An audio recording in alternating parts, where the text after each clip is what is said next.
Hello everyone, welcome to the daily newspaper analysis for UPSC exam. जैसा कि हम daily newspaper की analysis करते हैं और जो important exam point of view से न्यूज़ होती हैं उनको हम डिस्कस करते हैं और याद करते हैं, कोशिश करते हैं। ठीक है, ये सभी के लिए इम्पॉर्टेंट होता है, वो चाहे कोई यूपीएससी के लिए प्रिपरेशन कर रहा हो, प्री या मेंस की एनडीए के लिए प्रिपरेशन कर रहा हो, या फिर सीडीएस के लिए प्रिपरेशन कर रहा हो, या फिर कोई सीएपीएफ के लिए प्रिपरेशन कर रहा हो, पेपर 1 पेपर 2 दोनों के लिए, ऐसे राइटिंग वगैरह, या फिर किसी की अगर एसएसबी हो तो लेक्चरेट या जीडी के टॉपिक्स में यहाँ से डिस्कस कर पॉइंट्स ले सकता है। वो चाहे किसी भी एग्ज़ाम्स में, एसएससी वगैरह में, किसी भी एग्ज़ाम्स में अगर करंट अफेयर पूछे जाते हैं तो वो यहाँ से तैयार कर सकता है। हम लोग एनालिसिस डेली करते हैं, हम डेली देखते हैं। तो मेरा नाम है लोकेश चौधरी। आज है 24 दिसंबर। चलिए आज की खबरों को हम डिस्कस करते हैं। पहली खबर जो कि काफ़ी महत्वपूर्ण है कि 16 army man killed as truck fall off mountain road in the north Sikkim. कल क्या हुआ कि यहाँ से गंगटोक है, सिक्किम कैपिटल है, यहाँ से जेमा एक कॉन्वॉय जा रहा था। 3 ट्रक का कॉन्वॉय था जिसमें 3 ट्रक थे कॉन्वॉय में। तो एक मोड़ आया, मोड़ पे क्या हुआ कि एक ट्रक गिर गया। ठीक है, एक ट्रक खाई में गिर गया जिसकी वजह से 16 लोग मर गए, 4 लोग गंभीर रूप से घायल हैं जिनको एयरलिफ्ट किया गया और हॉस्पिटल में भर्ती कराया गया है। तो ये बेहद जिस पे चिंताजनक की बात है, सारे मंत्री ने, मिनिस्टर्स ने और सब ने दुख व्यक्त किया है। खैर ये थी, और ये नॉर्थ सिक्किम में हुआ है। ठीक है, यानी कि जेमा एरिया में हुआ है, गैंगटोक से करीब 130 किलोमीटर नॉर्थ में। ठीक है, खैर चलते हैं अगली खबर पे। अगली खबर है कि गवर्नमेंट ने क्या किया है कि जो फ्री राशन की योजना है, फ्री राशन की स्कीम है जो अप्रैल 2020 में स्टार्ट हुई थी, अप्रैल 2020 में स्टार्ट हुई थी कोविड के दौरान, वो क्या है कि अब उसे 1 साल के लिए एक्सटेंड कर दिया गया है। वो अब एप्लीकेबल होगी 31 दिसंबर 2023 तक के लिए लागू हो गई है। ठीक है, इस बीच अभी कल कैबिनेट की मीटिंग हुई जिसमें प्राइम मिनिस्टर मोदी जी ने अध्यक्षता की थी, तो उसमें यह डिसीजन लिया गया है। ठीक है, तो पहले क्या था, पहले की हम सिचुएशन देख लेते हैं। पहले आया था national food security act, national food security act 2030। इसके हिसाब से ये था कि जो गरीब लोग हैं उनको क्या करना है कि हमें राशन प्रोवाइड करना है, जिसमें से 2 रुपये किलो गेहूँ, 3 रुपये किलो पर केजी ये था राइस चावल, और 1 रुपये किलो मोटा अनाज। ठीक है, 1 रुपये किलो मोटा अनाज था, कोर्स मील्स। इसमें क्या था कि गवर्नमेंट ने ये डिसाइड किया था 2013 में कि हाँ हम गरीबों को राशन देंगे, कम सब्सिडाइज रेट पे हम देंगे, और 2 रुपये किलो गेहूँ, 3 रुपये किलो चावल और 1 रुपये किलो जो मोटे अनाज के दाने होते हैं वो ये प्रोवाइड किया गया। ठीक है, 2020 में क्या हुआ, 2020 में जब कोविड आया, अप्रैल में जब कोविड आया था, लॉकडाउन लगा था, तो गवर्नमेंट ने क्या किया कि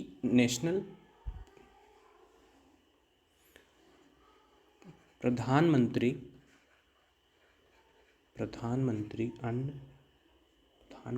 गरीब कल्याण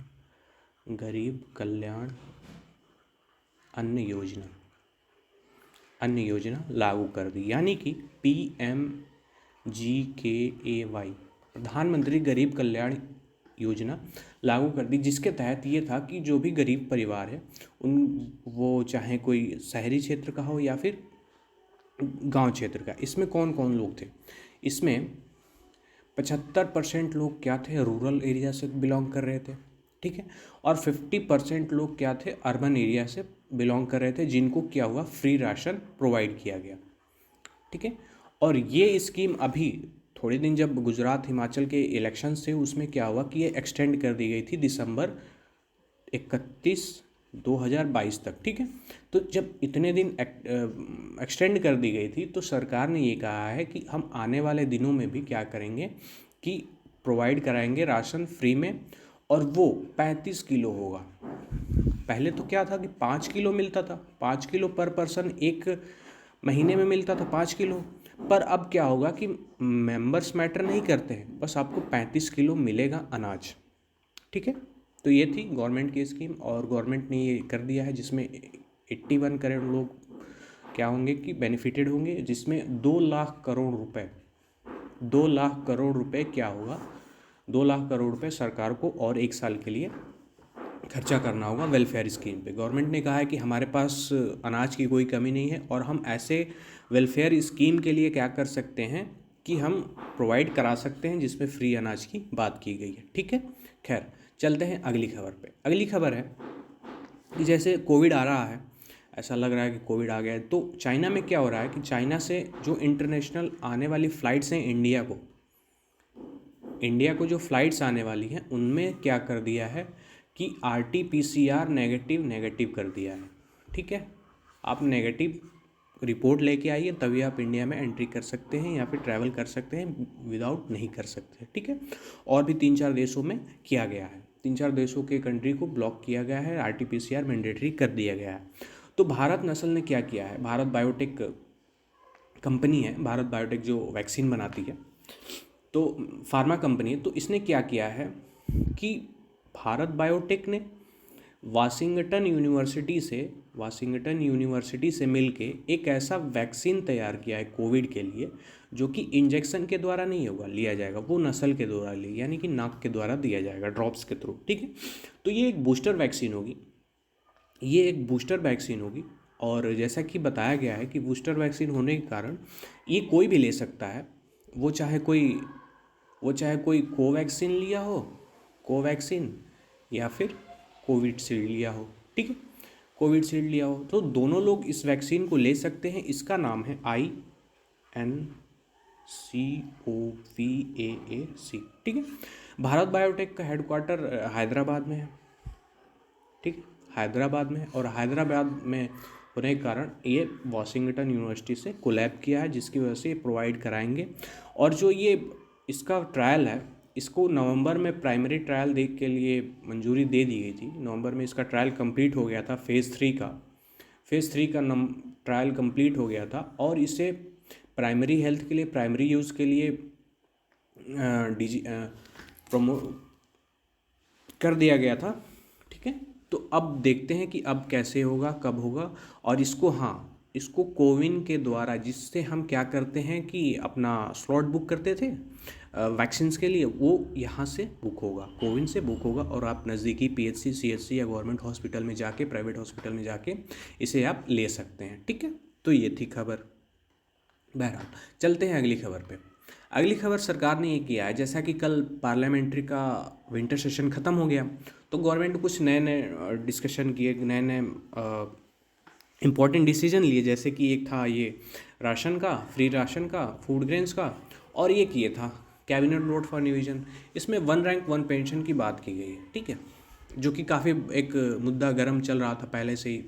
जो डिफेंस पर्सनल थे उनका क्या था कि मान लीजिए कि 1 रैंक 1 पेंशन की मैं बात बताता हूँ कि ये मुद्दा उठा क्यों। मान लीजिए कि कोई सन 2000 में रिटायर होता है 17 साल की सर्विस पे, या फिर 24 साल की सर्विस पे हवलदार पे। ठीक है, सर्विस करके हवलदार पे रिटायर होता है, और उसकी पेंशन है उस हिसाब से, उसके टाइम पे उसको पेंशन मिलती है 10,000। ठीक है, 10,000 मिलती है। और वही एक आदमी 2020 में रिटायर हो रहा है, और वो रिटायर हो रहा है हवलदार पे ही 24 साल की नौकरी करके, और इसे पेंशन मिल रहा है 32,000। ठीक है, तो दोनों का तो पोजीशन सेम है।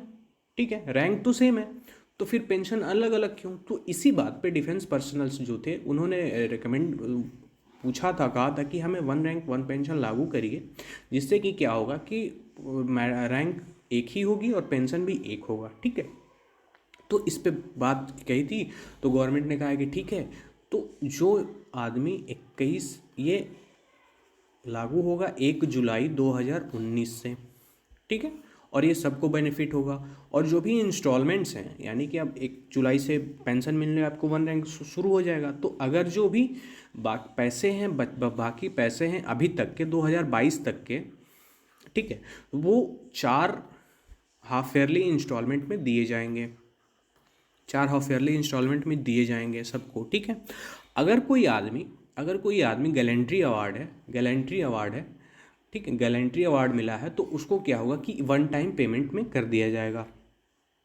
ठीक, तो ये बात सरकार ने कही है, और इससे क्या होगा कि सभी को फ़ायदा होगा, वो चाहे कोई डिफेंस पर्सनल हो, कोई डिफेंस पर्सनल हो या विडो हो, सभी को इसमें फ़ायदा मिलेगा। ठीक है, तो ये सरकार ने कहा है कि ठीक है हम लागू कर रहे हैं और ये लागू हो जाएगी। ठीक है, चलते हैं अगली खबर पे। अगली खबर है कि काफ़ी मैंने एक दिन बताया था आपको कि तालिबान ने क्या किया है कि वुमेन को बैन कर दिया है एजुकेशन लेने से। उसने कहा है कि आप एजुकेशन नहीं ले सकते। तो उस पर वॉर क्या छिड़ गई है, एक तरह से वॉर कह सकते हैं। ये आर्टिकल था इंडियन एक्सप्रेस का, काफ़ी अच्छा आर्टिकल। तो इसमें बताया गया है कि हुआ क्या है। एक्चुअली हुआ ये कि जब 1996 में से 2001 तक क्या हुआ था कि इसमें तालिबान ने रूल किया था। ये इसकी पिछली गवर्नमेंट है जो अभी चल रही है वहाँ पे, और ये पिछली गवर्नमेंट है। तो इसमें 3 देशों ने रिकॉग्नाइज किया था, सऊदी अरेबिया, यूएई और पाकिस्तान ने क्या कहा था कि हाँ ठीक है, हम पाकिस्तान तालिबान को हम रिकॉग्नाइज कर रहे हैं as a government of Afghanistan. But इस बार जब टेक ओवर किया है लास्ट ईयर तालिबान ने, तो इन कंट्री ने अभी तक रिकॉग्नाइज नहीं किया है। इनफैक्ट कोई भी देश अभी तक रिकॉग्नाइज नहीं किया है कि तालिबान क्या है, कि अफ़गानिस्तान की गवर्नमेंट है। इसकी वजह से ये तालिबान बहुत चिढ़ा हुआ है कि हमें रिकॉग्नाइज़ करो, हम यहाँ गवर्नमेंट चला रहे हैं। तो ये जो पिछले इनको रिकॉग्नाइज भी किया था, उन्होंने भी रिकॉग्नाइज नहीं किया है। ठीक है, तो अब क्या हुआ है कि जब से ये पाकिस्तान बैन किया है, वुमेन का जो एजुकेशन है जब से बैन किया है, तो वो चाहे इंटरनेशनल कंट्रीज़ हों या फिर कोई कंट्रीज़ हों या फिर ऑर्गेनाइजेशन हो या फिर UNHRC हो, ह्यूमन राइट कमीशन हो यूनाइटेड नेशन का, या फिर कोई अलग अलग इंस्टीट्यूट है, उन्होंने सब लोगों ने ये कहा है, अफ़गानिस्तान को एक ऐसा मैसेज दिया है कि आप किसी के राइट को आप एबॉलिश नहीं कर सकते हो, राइट को आप एबॉलिश नहीं कर सकते हो। इनफैक्ट ये तो बात है हाफ ऑफ द पॉपुलेशन, मतलब कि अफ़गानिस्तान की करीब आधी पॉपुलेशन क्या है कि अब वो एजुकेशन नहीं लेगी। तो ये एक सीरियस कंसर्न है। इनफैक्ट इंडिया ने भी कहा है कि ऐसा नहीं होना चाहिए, आप किसी के राइट नहीं छीन सकते। इनफैक्ट UNSC की जब हम मेंबर हैं, इनफैक्ट इस बार तो प्रेसिडेंसी मिली है, रुचिका कंबोज ही हमारे वो रिप्रेजेंटेटिव हैं। तो जो अफ़गानिस्तान के मेंबर हैं, अफ़गानिस्तान के जो परमानेंट मेंबर हैं UNSC में, वो उनकी पिछली सरकार के थे, घनी साहब थे, मोहम्मद गनी। ठीक है, तो उनकी गवर्नमेंट की यहाँ पे है। तो उन्होंने कहा है कि हम इसको कहते हैं कि ये नहीं करे, ये बैन ना करे, बैन एक जायज़ नहीं है। तो तालिबान ने पहले क्या किया कि पहले तो सेकेंडरी लेवल पे क्या किया कि बैन कर दिया। ठीक है, सेकेंडरी लेवल पे कहा कि स्टूडेंट्स अलाउड नहीं है, वुमेन फीमेल स्टूडेंट्स अलाउड नहीं है। फिर प्राइमरी पे बंद किया है। ठीक है, और फिर हायर एजुकेशन पे बंद हो गया। यानी कि तीनों जगह पे, तीनों लेवल पे क्या हो गया है, तीनों लेवल पे तालिबान ने बैन कर दिया है। इसका मुद्दा कहाँ कहाँ उठा। ठीक है, इसका अगर हम देखें तो स्कोप क्या क्या है, तो इंडिया से इसका रिलेशन क्या है। इंडिया से कहना है, इंडिया के जो डेटा आए हैं वहाँ पे क्या है कि 3000 करीब ऐसे एप्लीकेंट्स मिले हैं, जिन्होंने वीज़ा के लिए अप्लाई किया है इंडिया में, कि हम इंडिया में आएँ और इंडिया में पढ़ें। जिसमें से मोस्टली क्या है, फीमेल है, जो कि बड़े घरों से हैं, अच्छा पढ़ी लिखी, उनके पास रिसोर्सेज हैं। वो क्या कह रही हैं कि हमें वीज़ा दे दो इंडिया, और ये अलग अलग जगहों पे अप्लाई कर रहे हैं। खैर अभी एक्सेप्ट नहीं हुआ है वीज़ा, तालिबान ऐसा कर रहा है कि हम नहीं भेजेंगे। तो ये इंडिया कॉन्टेक्स्ट में हुआ। और एक कॉन्टेक्स्ट ये है कि वहाँ पे सिख पॉपुलेशन है। ठीक है, सिख पॉपुलेशन, तो सिख पॉपुलेशन के चैलेंजेस ये हैं कि जो भी वहाँ पे टेरर ग्रुप है, तालिबान तो इनफैक्ट वो टेरर ग्रुप है ही। ठीक है, तालिबान टेरर ग्रुप है ही। फिर वहाँ पे जैश ए मोहम्मद है। ठीक है, लश्कर ए तैयबा है। तो ये क्या करते हैं कि सिख तो मोस्टली इंडियन पॉपुलेशन होती है, ऐसा इन लोगों का मानना है। तो ये इन पे अटैक करते हैं। ठीक है, ये इन पे अटैक करते हैं, जिनकी वजह से ये जो हैं ये मार्जिनलाइज्ड हो गए हैं, एक माइनॉरिटी है वहाँ पे। तो ये भी एक वजह है कि माइनॉरिटी होने की वजह से CAA लाया गया, सिटीजनशिप अमेंडमेंट एक्ट लाया गया, जिसमें क्या था कि 3 देशों के, ठीक है, अफ़गानिस्तान, बांग्लादेश और पाकिस्तान के और पाकिस्तान के जो भी माइनॉरिटी ग्रुप्स हैं, 6 माइनॉरिटी ग्रुप्स थी, जिसमें एक सिख भी, 6 माइनॉरिटी ग्रुप है जिसमें सिख भी एक है ग्रुप। तो इनको क्या था, इंडियन सिटीजनशिप देने का इसमें प्रावधान है, प्रोविज़न है।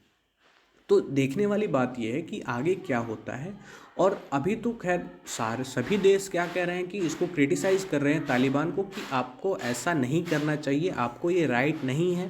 पहले तो आप एंट्री बैन करते हैं पब्लिक में, ठीक है, पब्लिक पार्क में या फिर पब्लिक प्लेसेस पे women are not allowed, women are not allowed. अगर आप जाते भी हैं तो आप किसी गार्डियन के साथ जाएंगे जो कि मेल हो आपका, ठीक है, आप हमेशा बुर्के में रहेंगे। इनफैक्ट जो भी फ्रीडम है लड़कियों की, चाहे वुमेन हो, गर्ल्स हो या फिर, तो उन सब की फ्रीडम को छीन लिया गया है और उन्हें घर पे रहने का कह दिया गया है कि आप घर पे रहिए, आपको कुछ नहीं करना है, पढ़ाई लिखाई सब बंद। तो ये एक तालिबान का रूल है। खैर बढ़ते हैं अगली खबर पे। अगली खबर है कि ड्रोन इंश्योरेंस, कि ये ड्रोन इंश्योरेंस होता क्या है। खैर ड्रोन तो आपको पता ही होगा, ड्रोन जैसे उड़ता है, मैं आगे बताता हूँ क्या, कि ड्रोन जो कि हवा में उड़ता है ऐसे। तो अभी कुछ साल पहले क्या हुआ था कि जब बजट पास किया गया था तो बजट में ये कह दिया गया था कि जो ड्रोन है उसे हम क्या करेंगे, कमर्शियलाइज़ कर रहे हैं, ठीक है, कमर्शियलाइज़ कर रहे हैं। और इसे हम कमर्शियलाइज़ करके इसे हम रेगुलेट भी करेंगे। गवर्नमेंट ने ये रेगुलेशन का भी दिया था कि हम ऐसे ऐसे रेगुलेट करेंगे। इनफैक्ट फर्स्ट स्टेज पे यानी कि इसकी हाइट कम होगी, सेकंड स्टेज पे इसकी हाइट थोड़ी सी ज़्यादा होगी, और थर्ड स्टेज पे इसकी हाइट थोड़ी सी और ऊपर होगी। तो इनमें क्या है कि इसको रेगुलेट करने के लिए अथॉरिटी ने, गवर्नमेंट ने कहा है कि हम इसको रेगुलेट करेंगे और हम पास भी करेंगे कि कौन ड्रोन उड़ा सकता है, इनफैक्ट किन किन सिचुएशन में कहाँ कहाँ पर ड्रोन उड़ाया जा सकता है। तो ये था, तो जो कमर्शियल कर दिया गया, तो ड्रोन के इनफैक्ट हमारे पीएम साहब ने भी कहा था कि ड्रोन एक ऐसा अनमैन्ड आर्म्ड व्हीकल है जो कि फार्मिंग में काफ़ी हेल्प करेगा, फार्मिंग में, मॉडर्नाइज्ड फार्मिंग में काफ़ी हेल्प करेगा, और फार्मर्स को इसमें क्या होगा, बेनिफिट मिलेगा बहुत अच्छे तरीके से, ठीक है। ये तो थी ड्रोन की बात थोड़ी बहुत, जो कि आपको पता ही होगी। इनफैक्ट ये हर जगह यूज़ कल हो रहा है आजकल, मैप ज्योग्राफी में भी यूज़ हो रहा है, यानी कि मैपिंग में यूज़ हो रहा है, ठीक है, फार्मिंग में यूज़ हो रहा है, फर्टिलाइज़र में यूज़ हो रहा है, इनफैक्ट एरियल फोटोग्राफी में यूज़ हो रहा है। इनफैक्ट बहुत सारे जो भी यूज़ हो रहे हैं, वो फोटोग्राफर हो चाहे वीडियोग्राफर हो, एरियल फोटोग्राफी में भी यूज़ हो रहा है। तो ये इसका ड्रोन का यूज़ है, ठीक है। तो हुआ ये है कि ड्रोन इंश्योरेंस जो IRDAI है, ठीक है, insurance regulatory authority of India, ये क्या करता है कि जो भी इंडिया में जो भी इंश्योरेंस कंपनीज हैं, वो जो इंश्योरेंस प्रोवाइड कराती हैं उनको ये रेगुलेट करता है। जैसे सेबी करता है, stock exchange board of India, जैसे सेबी करता है सारे मार्केट को, और जैसे RBI रेगुलेट करता है पैसे को, वैसे ही IRDAI क्या करता है, रेगुलेट करता है सारे इंश्योरेंस बॉडीज़ को जो कि प्रोवाइड कराती हैं इंश्योरेंस अलग अलग लेवल पे हो, चाहे हेल्थ सेक्टर हो या फिर ऑटोमोबाइल हो या फिर एजुकेशन सेक्टर हो, तो ये सब में प्रोवाइड कराती हैं। तो IRDAI के बारे में थोड़ा सा हम चर्चा कर लेते हैं। IRDAI एक मिनिस्ट्री ऑफ फाइनेंस के तहत आने वाला, फाइनेंस मिनिस्ट्री के अंदर आने वाला एक ऑर्गेनाइजेशन है, अथॉरिटी है, जिसके हेड होते हैं एक IAS ऑफिसर हेड होते हैं इनके। इसमें 10 मेंबर होते हैं, ठीक है। 5 क्या होते हैं, फुल टाइम मेंबर हैं, 5 फुल टाइम मेंबर हैं, और 4 क्या हैं, पार्ट टाइम हैं, और एक मेंबर जो है वो भी क्या है, एक मेंबर है वो भी पार्ट टाइम है, वो हेड हैं यहाँ के, ठीक है। इसका जो हेड हैं, और ये जो हेड हैं इनको अपॉइंट करता है गवर्नमेंट ऑफ इंडिया, ठीक है। अगर IRDAI का हेडक्वार्टर हम देखें तो IRDAI का हेडक्वार्टर हैदराबाद में है, जो कि इस्टेब्लिश हुआ था 1999, ठीक है, यानी कि 1999 में स्थापित हुआ था। हैदराबाद में इसका हेडक्वार्टर है। 10 मेंबर हैं इसमें 5 फुल टाइम मेंबर हैं, 4 पार्ट टाइम हैं, और ये जो है हेड, ये भी एक पार्ट टाइम है। तो इनका रोल होता है कि ये हेड करते हैं, ठीक है, जो कि फाइनेंस रेगुलेट करता है। बहरहाल चलते हैं ड्रोन पे, वापस ड्रोन इंश्योरेंस पे आते हैं कि इंश्योरेंस क्या कहता है। कि जो प्राइवेट कंपनियां हैं जैसे बजाज है, ICICI है, लॉम्बार्ड, जो कि प्रोवाइड कराती हैं इंश्योरेंस कराती हैं उनका, ठीक है। तो हम ड्रोन को UAS, URPAS, unmanned armed vehicle, unmanned armed system, remotely piloted remotely piloted aircraft system, ये ड्रोन के नाम है। अलग अलग लेवल पे इसको बोला जाता है। ये यूरोप में बोला जाता है, ठीक है, और हम अपने हिसाब से इसमें चेंज करते रह सकते हैं। बट इनका सिस्टम क्या है कि ये कहते हैं, ड्रोन को ही कहते हैं, ठीक है। तो बजाज और ICICI और भी कंपनियां हैं जिन्होंने कहा है कि हम ड्रोन को इंश्योरेंस देंगे। जैसे कि मान लीजिए कि अगर आपका ड्रोन टूट गया यानी कि ब्रेक हो गया उड़ाते समय, ठीक है, उसको हम क्या करेंगे, इंश्योरेंस कराएंगे और उस पर हम आपको third party, first party, second party, दोनों पार्टियों में हम क्या करेंगे, इंश्योरेंस प्रोवाइड कराएंगे आपको, ठीक है। जिसमें कौन कौन हो सकता है, मान लीजिए कि कोई अगर ड्रोन ओनर को मिलेगा, ठीक है, उसके ऑपरेटर हो सकता है, और मैन्युफैक्चरर्स। इन तीनों लोगों को, ये तीनों लोग क्या हैं कि एलिजिबल हैं, वो चाहे ड्रोन का ओनर हो या फिर ऑपरेटर हो जो चला रहा हो या फिर मैन्युफैक्चरर हो जो कि बनाया हो, इन सभी को क्या मिलेगा, इंश्योरेंस मिल सकता है, ठीक है, क्लेम कर सकते हैं। अब ये मिलेगा कब, जैसे कि अगर कोई उड़ा रहा है, तो अगर उड़ा रहा है और उसका ड्रोन टूट गया तो वो क्लेम कर सकता है। वो चाहे खुद उड़ा रहा हो जिसका ड्रोन हो या फिर किसी दूसरे से उड़वा रहा हो, दोनों ही केसेस में क्या होता है, मिल सकता है। फिजिकल डैमेज अगर होता है तो मिलेगा, या फिर अगर चोरी हो जाता है तो मिलेगा, ठीक है। तो ये बात है। ड्रोन मार्केट की अगर हम बात करें इंडिया में हम अगर ड्रोन मार्केट की बात करें तो फिक्की एक NGO कह सकते हैं या फिर नॉन गवर्नमेंट ऑर्गेनाइजेशन कह सकते हैं, federation of Indian chambers of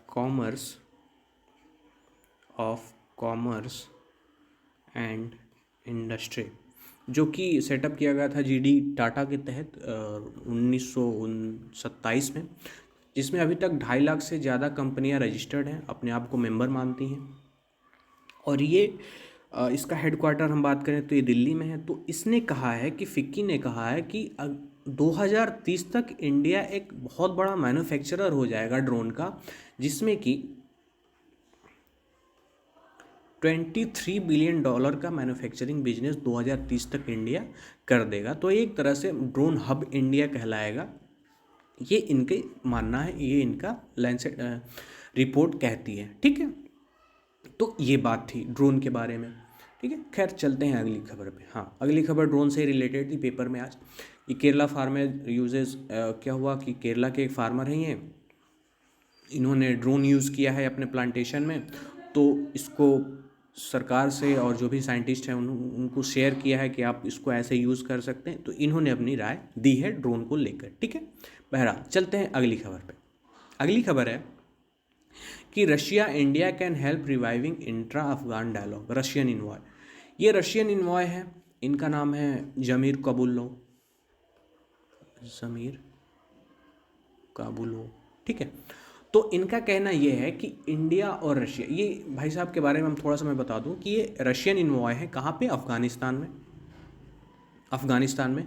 और ये रशियन इन्वॉय प्रेसिडेंशियल हैं, यानी कि प्रेसिडेंट के हैं, ऐसा नहीं कि ये एम्बेसडर हैं सरकार के, नहीं, ये प्रेसिडेंशियल इन्वॉय हैं।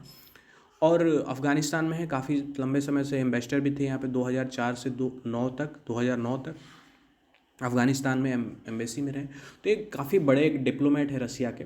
तो इनका कहना ये है कि रशिया और इंडिया दोनों हेल्प कर सकते हैं अफ़गानिस्तान में, कि जो भी बातचीत है वो चाहे डिप्लोमेटिक लेवल पे हो, इंटरनेशनल लेवल पे हो, तो जो भी बातचीत है उसको सुलझाने के लिए, उसको देखने के लिए हम इंडिया और रशिया दोनों हेल्प कर सकते हैं। बहरहाल, तो जैसा कि अभी थोड़ी देर पहले मैं बताया था कि जो तालिबान ने क्या किया है कि अफ़गान वुमेन को बैन कर दिया है एजुकेशन से। तो बैन करने के बाद काफ़ी क्रिटिक्स उठे हैं। तो अफ़गानिस्तान से अब कोई ऐसे डायरेक्टली ऐसे बात नेगोशिएट नहीं करना चाह रहा है। इनफैक्ट वो सब क्रिटिसाइज़ तो कर रहे हैं, पर अफ़गानिस्तान इस बात से चिढ़ा हुआ है कि उसे कोई अथोराइज नहीं कर रहा है, उसे कोई वो नहीं दे रहा है, उसको कोई ऐसे रिकॉग्नाइज़ नहीं कर रहा है कि तुम एक गवर्नमेंट हो, तालिबान को। तो इस वजह से कह रहे हैं रसिया और इंडिया दोनों हेल्प कर सकते हैं तुम्हारी, अफ़गानिस्तान कि हम तुम्हारी हेल्प करेंगे कि तुम्हारी बातचीत अच्छे से हो हर जगह पे, तुम्हारे नेशनल लेवल पे, इंटरनेशनल लेवल पे लोग तुम्हें सुने। इनफैक्ट रशिया और इंडिया अभी तक भी रिकॉग्नाइज़ नहीं किया है तालिबान को, पर हाँ, तालिबान हर जगह मीटिंग अटेंड करता है अफ़गानिस्तान के नाम पे, वो चाहे इंडिया में हो। अभी फ़िलहाल मॉस्को में गया था कुछ दिन पहले, मॉस्को में पिछली साल अटेंड की थी मीटिंग, फिर अभी करने वाला है। तो तालिबान तो जा रहा है, ठीक है, लेकिन उसकी जो प्रॉब्लम्स हैं वो एड्रेस नहीं हो पा रहे हैं और कोई उसे सुन नहीं पा रहा है, गंभीरता से ले नहीं रहा है। बस उसको ऐसे ट्रीट किया जा रहा है कि हाँ, तालिबान एक टेरर ग्रुप है और ये फंडिंग कर रहा है, जिससे क्या होगा कि इंडिया को प्रॉब्लम होगी। इनफैक्ट ये बात हर जगह सच है। तो जो गलत होता है वो, उसको अगर गलत कहा जाएगा तो समझ नहीं पाता है। तो वही हो रहा है अफ़गानिस्तान के साथ। ये थी आज की खबरें। Thanks for watching. Please do like, subscribe and share if you find it useful. मिलते हैं कल। Bye bye, take.